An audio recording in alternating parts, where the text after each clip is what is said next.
alors rubrique actualité xam ngeen nu muy demee dañ ci ànd ak Sopolo Jéeri wala Lune Bo ak lu ngeen ko mën a waxee rek mu nga noonu daal mu nga ko li ñu koy commencé ak Walf Quotidien mi daal di titré prière dans les mosquées les imams prêchent l'interdiction maanaam cib xayma mooy ne lu jëm ci wàllub julli mbooloo yi dana ko aaye ci jumaa yi loolee la Walf Quotidien daal di xëy titré Alioune Sow naka nga ko jàngatee gannaaw ma la nuyuwaatee.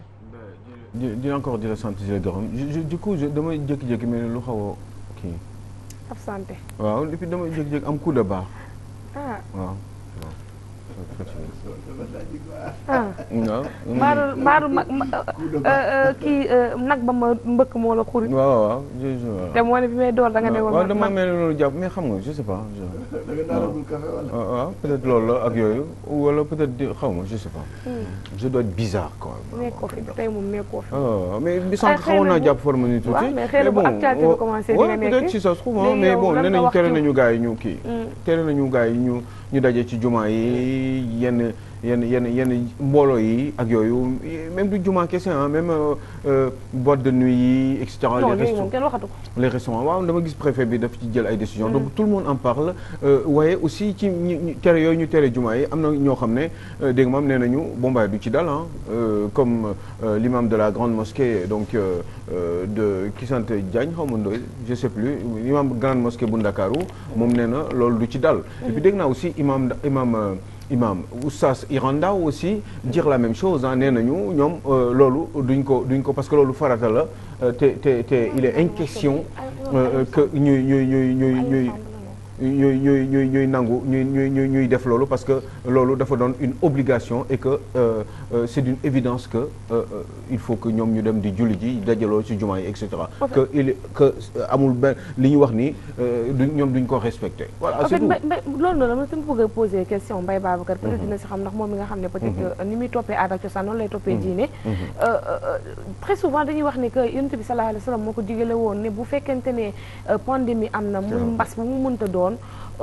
na ñëpp toog ku nekk na toog fa mu nekkoon bu ñu déplacé wu pour éviter propagation bi waaye aussi mën a jàppale xeetu yonent bi ñu mucc ci jàngoro yu ñu mel est-ce que loolu également tamit waaw loolu moom borom xam-xam yi macha allah rabbi nangu nañ ci ànd ne yonent bi moo digle woon lu mel noonu ne bu fekkente ni da nga ne ci am réew ba mbas wàcc fa lu demee ni feebar buy wàlle ne toogal ca réew ma ba feebar ba jeex ba wér su fekkente ni feebar ba daf la faa rey dañ lay bindal yoolu ku dee ci xare da ngay dem àjjana direct moo tax ñu digle ne feebar bi bu nekkee ci réew ma toog fa ba réew ma jeex ba feebar ba jeex yow mi nga xam da ngaa ne ca meneen réew tamit bul jóge ci réew ma nga ne te amu fa di fa dem yow mi ne ci réew mi mu am tamit bul jóge ci réew mi mu am di dem ci meneen réew bu mu amul di leen ko wàll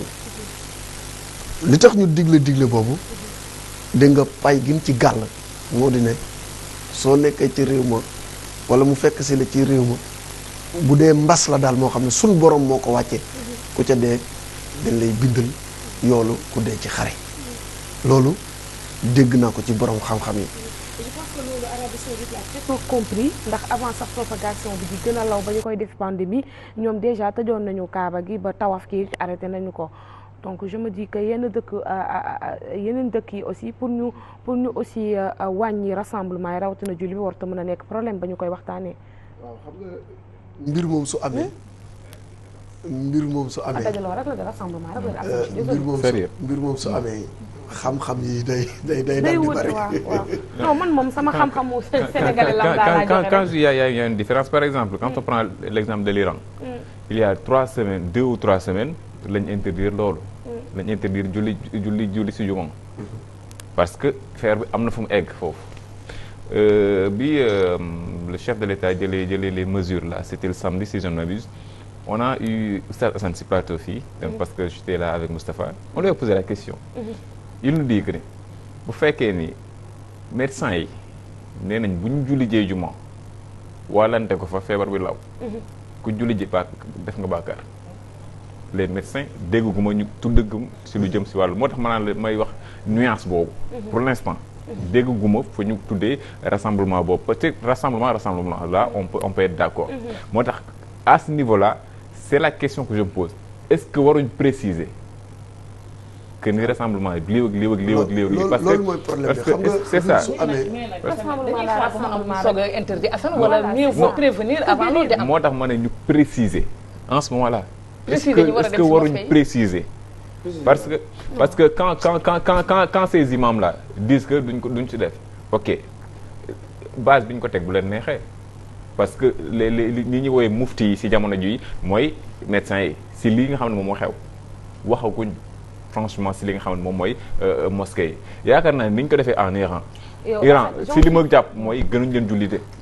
la Mecque ci li ma jàpp gënuñ leen jullite ay musulmans fa dëkk ni ñun Iran ay jullite fa dëkk ni ñun ñi nga xam ne ñoom ñooy les imams yi jël cette décision là ils l'ont pris pour protéger la population ci li ma jàpp. mais imam yi quand même ils sont dans un pays qui s'appelle le Sénégal et qui est une république. Oui. Quand il y a une décision qui est prise ñoom nañu xalaat lu ñu xalaat. ku nekk xalaat lu mu xalaat mais une décision elle doit être respectée par tout le monde. que ce soit Iranda ou quelqu'un d'autre. ni charia di atte ak ni gouvernement di atte bokkul. non moo tax il faut non dafa am mbir yoo xam ne ci wàllu xam-xam lay tegu. du tegu ci xalaat ak wax lu la neex. non rassemblement rek la ñu wax vraiment bu ñu xool jàkka yeeg sape yi sax dañ koy ni ñu contacté woo. mais il faut taxawaayu sape sax taxawaayu sape moo gën a mais kii xam nga man ndeysaan c'est dommage quand même quoi. non ah kii. moi je pense que oui. ay mbooloo la rek la. xoolal dañu ne mais écoutez. rassemblement si jàkk julli ba lan la bu ñu ko yemalee ci rassemblement kese les marchés vont se fermer. c'est-à-dire il faut que ñu préciser. waaw mais marché les marchés vont fermer. non xam nga. léegi fi mu nekk nii lu may rek lañ arrêté. non dama ne. yenn yi ci bokk sax laay wax. loolu yëpp donc alors c'est sûr moo tax mooy wax précision boobu. on aura certainement l'occasion d'en parler de mes petits déj ak rubrique diine yi vendredi je pense que Fabel suba am nga liggéey. en attendant dañuy wax ci Sud Quotidien parce que wàllu xam-xam su teewee ci loolu surtout diine dafa bëri ay sew-sew. non dinañ ci dikkaat incha allah Sud Quotidien également Aliou Sow daal dina titré lu am solo ne pandémie et propagation du coronavirus. Le monde s'affole. En tout cas, l'OMS appelle l'Afrique à se réveiller et préparer au pire. Et puis Chine mu ngi appuyer Sénégal ay kits masque ak écran faciaux lu ci mën a am daal premier cas au décès Burkina Faso nemmeeku nañu ko vice-présidente Assemblée nationale. Celui qui disait quand je crois que c'est Alain Perfit qui le disait quand la Chine se réveillera le monde tremblera. Donc je crois que là pour ce coup-ci la Chine s'est réveillée du mauvais pied parce qu'il s'agit quand même d'une maladie qui s'est retrouvée aujourd'hui ñu ngi naan pandémie ci àdduna bi donc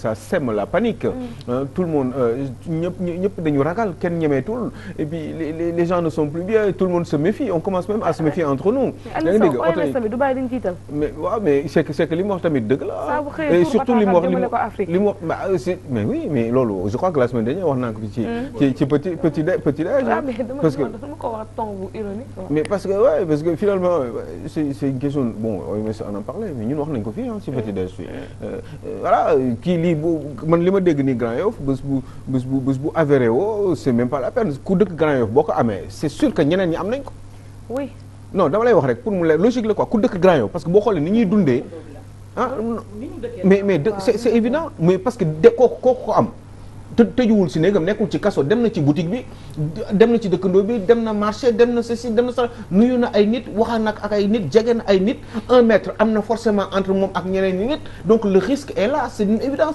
donc yooyu c'est même pas la peine loolu la OMS bëgg a wax nii c'est que ñun ni ñuy dundee la xam maa ngi koy wax semaine dernière fii quand je disais que nit boo ko nit Europe nii Assane des fois nit mën nga dëkk ak moom nii ngeen nekk côte à côte doo leen sax jege à la limite vous vous dites bonjour et cetera ak yooyu ngeen nuyoo dëkkandoo mais fii ñëppay waxante da ngay gis immeuble yi gars yi ñëppay dëkk seen kii day am néeg bi kii am néeg ba ca des entre ñoom dañuy saafante xale yi dañuy laalante xale bi day wax ak yaayam ak ndijaayam bu fekkee ni daf ko am bu génnee ci biti wax na ak beneen xaleem copain bi wala copine bi yaa ngi dégg génn na moom tamit dem na nuyu na yaayam moom tam kooku demaa na nuyu keneen et cetera dañuy jegante et puis on se dit trop bonjour on se serre la main on se frotte xam nga on est ensemble parce que aussi dañu bari ci espace bu ndaw c'est-à-dire que ñun espace yi ñuy nekk dañu jegante trop benn néeg y a plusieurs personnes yoo xam ne ñoom ñoo ciy fanaan yaa ngi dégg béréb yi en général c'est la même chose école yi moom tëj nañ ko mais da nga gis ay écoles yoo xam ne ay 50 élèves ñoo nekk ci benn classe et cetera donc Assane je crois que bés bu affaire bi amee mos naa ko wax fi nee naa bu 10 personnes amee fii bés bu ñu amee 10 personnes yu avérées dans une banlieue xamal leen ne foofu nu may leen ma semaine prochaine dina am 1000 c'est une évidence parce que ça va très vite day jël mais gis nga ni contamination de voie bi dafa gaaw. Depuis le début de cette épidémie je dis et je répète une phrase. c'est évident attanuñu maladie bi. attanuñ ko. parce que yaa ngi ko tudd léegi Aliou banlieue bi dugg na fa suñu transport en commun yi kese doy na ngir propager maladie bi. mais terminé. loolu rek doy na ngir propager maladie bi. et on ne fait rien jusqu'à présent si loolu. alors OMS a raison parce que moi je pense qu'on dort toujours. Oui, certes les autorités font quelque chose. mais à la limite de leurs moyens Assane. mais falaa doon jëm Aliou les moyens. prenons l'exemple de Vélingara département. ba mu wër. waaw benn thermoflash am fa benn. thermoflash amu fa mooy bi lay kii pour ñu xool. en tout cas jusqu'à hier pour ñu xool. jusqu'à hier soir benn thermoflash am fa imaginez. jusqu'à hier soir benn thermoflash te benn gox la par si yeneen gox yi quoi. benn gox la rek bu ñu jël. on dit que bu duggoon Dakar nii en banlieue day tas mais zone yooyu bu fa duggee nu muy def. non da koy y a rien lu koy détecté y a aucun dispositif qui est là-bas. non mais attendez. c'est-à-dire on s'est levé trop tard et on traîne encore les pieds. dañoo yéex a jóg ci feebar bi déjà. ça c'est un problème parce que amuñu moyen. moyen bi moo koy yéexal parce que professeur yaa ngi fi xam nañu c'est comment ça marche. par exemple on a invité Mballo Thiam qui nous dit que le 13 février moom lañu alerté le 13 février.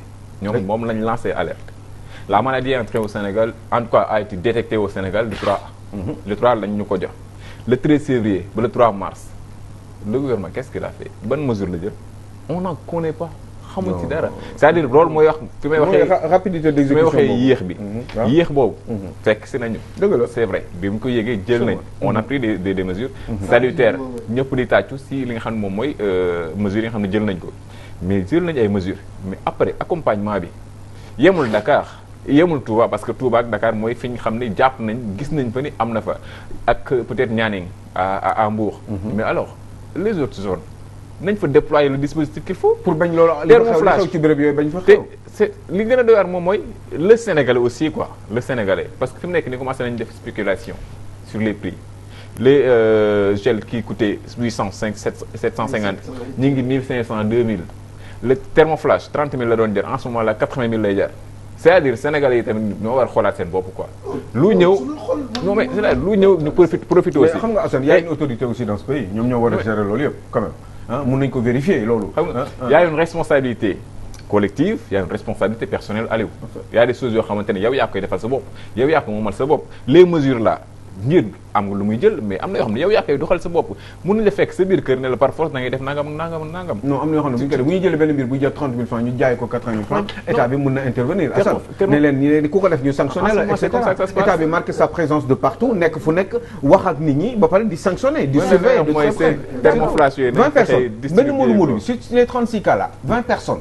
benn moodu moom moo wàll ci 36 cas yi fanweeri cas ak juróom-benn. moodu bi ñaar fukki ñi ko am ci 36 yi ñaar fukki yëpp moodu bi moo leen ko wàll benn nit moo leen ko wàll est-ce que vous comprenez ce que je suis en train de dire donc multiplier leen ko bu fekkee ne 10 moodu la 200 la bu dee 100 moodu la 1000 la 1000 non plutôt 10 000 la ñuy wàll enfin moodu je dis moodu parce que exemple moodu bi la mais sénégalais bi laa wax quoi mooy li ma doon wax rek bu ko kenn amee wala ñaar c'est sûr que xalaat leen ni affaire day multiplier wu et ça va très très vite parce que Assane jox naa la loxo tàpp naa la machin bokk nañu daggante nañu mburu bi man ak yow échange nañu kaas bi et cetera mooy dëkkandoo yëpp am nañ ko parce que xale yi ñëppay waxante ñëppay saafonte te ñooñu ñi ngi seen wetu ndey ak seen wetu baay ak seen wetu ay ndijaay et cetera ça pourrait aller très vite et l'OMS a raison donc il y a de quoi justement avoir la peur dans le ventre. looloo tax sax Libération xëy ak Saly mi nga xam ne jàpp na ne coronavirus bi mu nga fa ndax cas bi nga xam ne contrôlé nañu ko démb positif la kii te kooku mu ngi fi woon depuis samedi. bah oui je vous dis xam nga lan la ñu war a ñaan bilaay du dara mais li ñu war a ñaan mooy ñu fexe ba mbir mi gars yi bu kenn dugg ci quoi ñi fi nekk ñu xam leen ba pare fexe ba ñi ko yor nii te ñu xam ko officiellement déjà ñu fexe ba terrasser maladie ba wala ñu isoler leen ba yàlla li def li gën maanaam ñu tane wala bu fekkee leen am na wala bu ñu leen yóbboo ak yu demee noonu mais je crois que il faudrait que ñi ñu xam te ñu am ko ba pare na leen fexe ba lijjanti leen quoi lijjanti ñi leen jege woon et cetera xool leur entourage est-ce que 36 yi xam nañ ñi ñu dëkkal yëpp 36 personnes yi ko am est-ce que xam nañ ku si nekk kan nga dëkkal kan nga mës a waxal foo jaar itinéraire bi boobu jour bi ñuy détecté affaire bi. Est-ce que xam nañ ko 15 jours en arrière. Ah ben voilà mooy li ma expliqué donc on n'a pas d'argent et ça va être difficile. mënuñu ko de fekkoon les cas yi ñëw yi ñuy chaque jour cas yi ñuy xam. ça va être compliqué hein. Ce sont des cas contacts. Je dirais qu'on maîtrise la situation. Mais malheureusement dañ ciy noter des cas nouveaux. mais oui c'est ça le problème. cas nouveau yooyu ñoo ñu posé problème parce que cas nouveau yooyu am nañu ay cas contact. mais voilà bu fekkoon 71 cas contact yi nga xam ne mooy le mode de Touba. Là y a pas de souci parce que on gère parce que identifier nañ leen mettre nañ leen en quarantaine di leen tester y a pas de souci ñi bees mooy doon problème chaque jour ñu ne la ñaar ñetti bees nañ. ñaar ñetti ñooñu fan lañ nekkoon. Assane moi je suis pas là pour faire flipper les gens. mais mooy xool li nga wax ni sànq xoolal leer na quoi. on a raison d'avoir la trouille. nit mun nga daje ku ko am nga dugg léegi ci car rapide wala ci Ndiaga Ndiaye toog fa. c'est évident que ni ñooñu am na ñu ko si jàpp mënul rëcc parce que affaire bi ni muy développé wala jóge ci yow dem ci keneen. c'est une évidence donc loolu moo tax OMS li mu wax ni dëgg la ñun li ñu war a daal mooy fexe ba affaire bi wax dëgg yàlla li fi nekk ñu jëm ko lijjanti identifier ñi ñu jege identifier seen i mbokk ak seen itinéraire ñoom. Depuis bi ñu sentir 15 jours avant cette maladie là. C'est tout. Gis nga cette phrase là. On doit s'attendre au pire. C'est tellement vrai parce qu'on n'a pas de système sanitaire. On a des points de soins sanitaires. Voilà. Dans ce pays des points de soins sanitaires. Fa ñuy fajoo mais amuñ système cohérent boo xamante ni moom mooy système sanitaire. loolu du sais pendant que période bi am ni attanuñu ko. Donc il va falloir qu'on fasse attention. mënuñu ko. maa ngi dégg kii di wax léeg-léegi asthme yi ngelaw beeg poussière bu bëree asthmatique yi sax dañuy am problème mu ay appareils respiratoires parce que bariwul fii. te ñu ni maladie bi bu demee ba finalement côté boobu noonu da ngay gis ni il faut ñu am ay appareils yu doy yoo xam ne dinañ dimbali nit ñi nga xam ne loolu dal na leen. donc loolu rek déjà boo ko déggee yow da ngay xam ne ñun fa ñu jëm kenn xam ko et puis banlieue bi nga xam ne moom la dal tey bu doon ci biir ville bi la centre ville bi.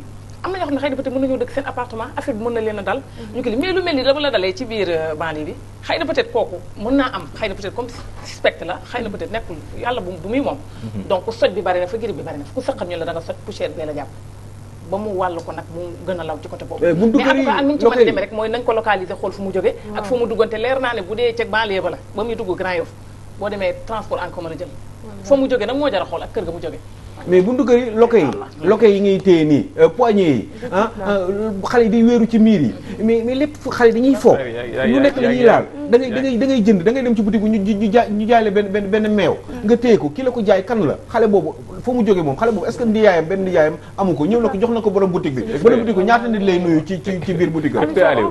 allez on dit que dañoo interdire jaay mburu si boutique yi demal si boutique yi léegi amul boo demee yow mais c'est ça boo demee sa buntu boutique bi nekk sa koñ nga dem jënd fa mburu jusqu'à présent ñu ngi ko fay jaay c'est-à-dire suivre ruñ ko c'est des mesures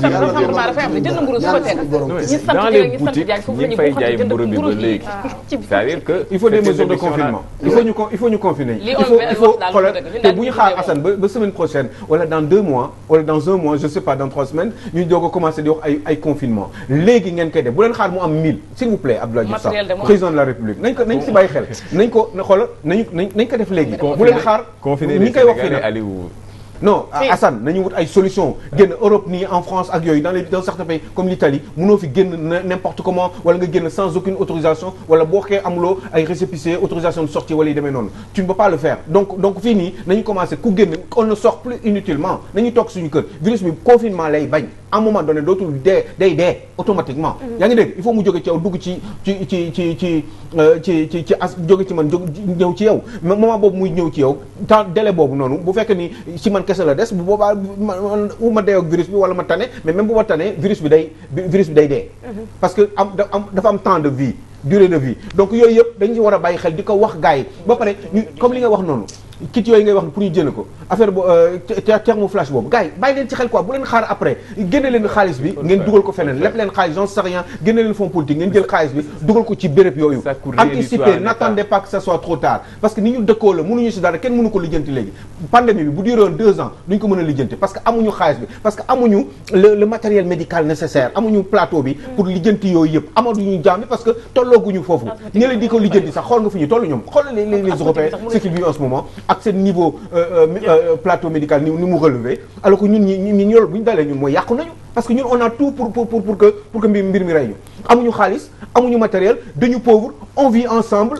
amuñu ndox bu doy amuñu ay yi ngay wax ni ay raxasoog yooyu yëpp mais c'est pas suffisant faut pas croire dara desu ci xoolal on a tout pour am lépp l'OMS a raison maintenant il faut qu'on se méfie comment avec les moyens du bord d'accord et nañ ko réfléchir culturellement rassemblement yi mais bu ngeen dem ci jàkk yi parce que yàlla waxul loolu fexe leen ba bu leen dem ci jàkk yi di fa dem bu fekkee ni risque bi dafa nekk loolu yàlla waxu ko keneen ku wax leneen c'est pas vrai parce que yàlla doomu aadama la bëgg daf ñu bëgg a sauver yaa ngi dégg amaana lii xëy na daf ñu ko wan nii rek sànni ñu ko nii pour dellusiwaat suñu xel gis nga fan yi nit ñiy juboo yëpp da koy Macky Sall di woon ne day woowaa opposition bi pour wax ak ñoom et cetera mais peut-être que est-ce que sax amul lii du am lu muy tekki lu mu war a def suñu bopp yi ba ñu am beneen façon ngi doxalin parce que lii nee naa la dina jeex est-ce que après est-ce que lii nii bu jeexee on après ñu génnewaat déterrer la hache de guerre c'est maintenant qu'il faut que vous travaillez ensemble rien que pour l'intérêt la sécurité du pays mais sécurité sanitaire sécurité alimentaire partout parce que feebar yi bari na fi du lii kese lii dina jeex parce que solution dina ci am mais dama ne avant muy jeex nañu fexe ba le minimum possible ñu am ci ay gàllankoor le minimum de Sénégalais et des gens du monde en général mais après bu lii jàllee parce que lii intéressé na ma Aïcha il faut que bu lii jàllee ñu gis leneen mooy solidarité générosité entre vous et puis travailler ensemble parce que c'est am na boo Covid lii nii Covid 19 bi bu jeexee nii mais am na yeneen feebar est-ce que xam nga loolu am na yeneen feebar bu baax pourquoi doon leen ko ne di unir ensemble pour relever rabaisser le niveau de pauvreté dans ce pays là pourquoi doon leen daje après pour loolu parce que yii yëpp yooyu moo koy indi parce que am na yeneen feebar yoo xam ne ñu ngi fi aussi ay palu ñu ngi fi ay ñoom sida ak yooyu ñu ngi fi ay yeneen maladies yi may wax ni chaque jour ay dialyse bi ak yu demee noonu ñi am loolu lu mu tudd feebar dialyse bi